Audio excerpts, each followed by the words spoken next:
GST amnesty scheme 2024। अब हमें कोई भी इंटरेस्ट, कोई भी पेनल्टी अंडर जीएसटी पे करने की जरूरत नहीं है। क्या ये स्कीम है? ये स्कीम का बेनिफिट किसे मिलेगा, कब मिलेगा? चलो ये स्कीम को डिटेल में समझने की कोशिश करते हैं। गवर्नमेंट ने 1 नवंबर 2024 से ये स्कीम को अप्लाई कर दिया है। ये स्कीम को डिटेल में समझने से पहले दो सेक्शन जो जीएसटी के हैं वो समझना बहुत जरूरी है। एक है सेक्शन 73 एंड एक है सेक्शन 74। सेक्शन 73 को हम नॉन फ्रॉड केस में बताते हैं और सेक्शन 74 को फ्रॉड केसेस में अप्लाई किया जाता है। मतलब अगर आपको जीएसटी से कोई भी नोटिस आया है अंडर सेक्शन 73 तो आपको ये जीएसटी स्कीम का बेनिफिट मिलेगा। बट अगर आपको नोटिस सेक्शन 74 में आई है तो ये स्कीम का बेनिफिट आपको नहीं मिलेगा। So as per section 128A 3 important points.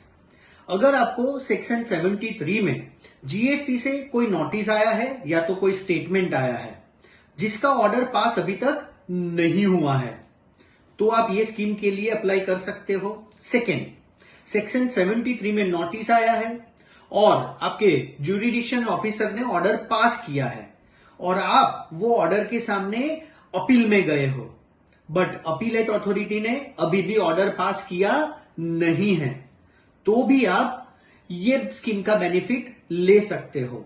And third, appellate authority ने भी ऑर्डर पास कर दिया और वो ऑर्डर के सामने आप ट्रिब्यूनल में गए हो और ट्रिब्यूनल ने अभी तक ऑर्डर पास नहीं किया है, तो भी आप ये स्कीम का बेनिफिट ले सकते हो।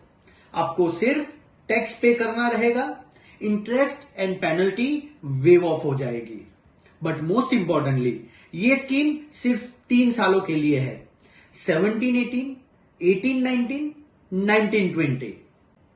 ये 3 केसेस के अलावा और एक इंपॉर्टेंट केस है जो भी ये स्कीम में कवर होता है, वो है कि आपको नोटिस इश्यू हुई है अंडर सेक्शन 74 मतलब फ्रॉड केसेस, बट आपके सबमिशन के थ्रू ऑर्डर पास किया है आपके ऑफिसर ने अंडर सेक्शन 73। कई सारी केसेस में ऐसा होता है कि नोटिस इश्यू होती है अंडर सेक्शन 74 बट आपके सबमिशन जस्टिफाई कर देते हैं कि आपका केस नॉन फ्रॉड केस है, तो ऑर्डर पास होता है अंडर सेक्शन 73। ये केसेस भी सेक्शन 128A कवर कर रहा है। मतलब ये केसेस में भी आपको सिर्फ टैक्स पे करना है, आपका इंटरेस्ट और आपका पेनल्टी वेव ऑफ हो सकता है। इसके लिए टाइमलाइन क्या है? सर हमें कब तक टैक्स पे कर देना है? सो आंसर इज 31 मार्च 2025 वो लास्ट डेट है ये स्कीम के बेनिफिट के लिए। सो आपको 31 मार्च 2025 से पहले आपको पूरा आपका टैक्स जमा करवा देना पड़ेगा और ये स्कीम का एप्लीकेशन करना पड़ेगा, तो ही आपको ये स्कीम का बेनिफिट मिल सकता है। जो भी आपकी टैक्स लायबिलिटी बन रही है आप क्रेडिट लेजर के थ्रू भी पे कर सकते हो, कैश लेजर के थ्रू भी पे कर सकते हो।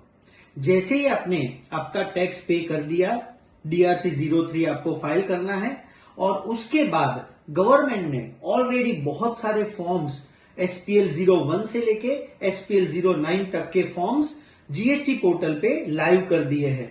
आपको अप्रोप्रिएट फॉर्म चूज करना पड़ेगा और इंटरेस्ट एंड पेनल्टी वेवर की एप्लीकेशन फाइल करनी पड़ेगी।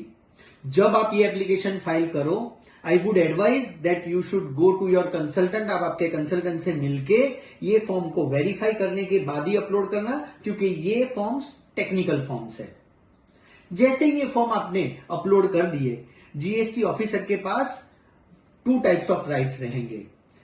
अगर जीएसटी ऑफिसर सेटिस्फाइड रहेगा तो आपकी एप्लीकेशन अलाउ करेगा और इंटरेस्ट एंड पेनल्टी माफ हो जाएगी। But in case GST officer satisfied नहीं होता है तो जीएसटी ऑफिसर को आपको नोटिस इश्यू करना पड़ेगा कि ये स्कीम का बेनिफिट आपको क्यों दिया जाए। आपको ये नोटिस के सामने एक एप्रोप्रिएट टाइम पीरियड में आपका सबमिशन अगेन करना पड़ेगा। On making submission again he has 2 rights. अगर वो सेटिस्फाई हुआ तो वो आपकी एप्लीकेशन अलाउ करेगा, और अगर वो सेटिस्फाइड नहीं होता है so he has right to reject your application as well.